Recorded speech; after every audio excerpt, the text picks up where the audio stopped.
Di pertanian hidroponik ini di New Delhi, tidak ada badai atau hujan deras, tidak ada faktor yang mengganggu tumbuhnya tanaman.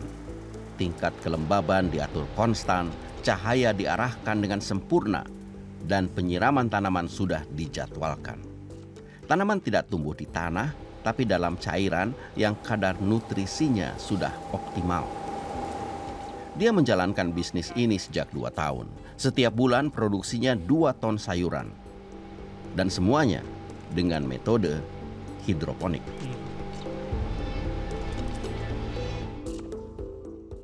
Suhu 24 derajat Celcius, kelembaban 51%.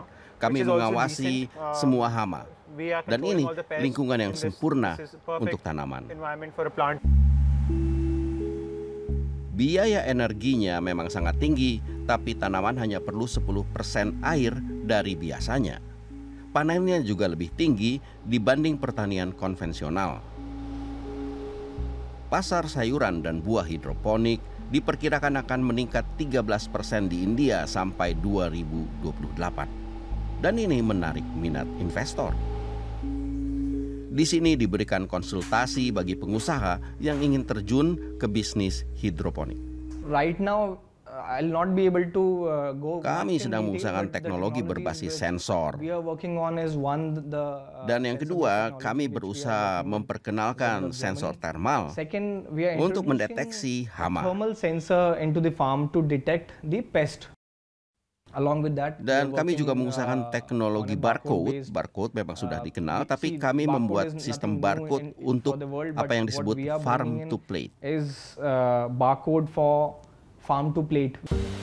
Maksudnya, buah dan sayuran segar dari pertanian lokal bisa tiba dalam 30 menit di tangan konsumen. Operasinya hampir sepenuhnya otomatis dan bisa dipanen kapan saja. Tapi tidak berarti pertanian ini tidak ada tantangannya.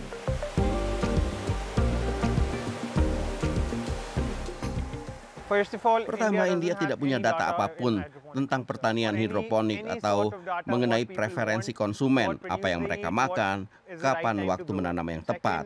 Tantangan kedua, hama. Dan yang ketiga, subsidi. Saya berusaha mendapat subsidi tapi belum dapat apapun. Pertanian dia jauh lebih kecil. Pensiunan berusia 72 tahun ini sudah melakukan pertanian hidroponik selama 2 tahun di teras rumahnya. Untuk kebutuhan sendiri dan keluarganya.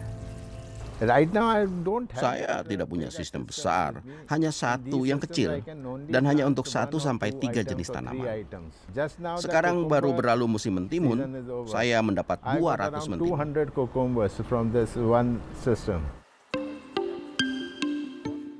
Dia membayar Rp10.000 untuk sistemnya. Perusahaan Ponic Greens menawarkan sistem siap pakai untuk perorangan. Dan sejak pandemi corona, bisnis ini meningkat 50%.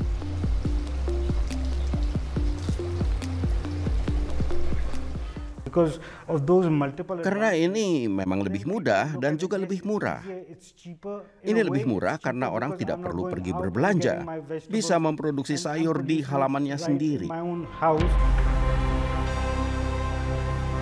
Hidroponik memang banyak keuntungannya, tapi investasi dan biayanya masih tinggi. Jadi masih perlu waktu sampai pertanian ini mampu memainkan peran signifikan dalam memberi makan penduduk di perkotaan.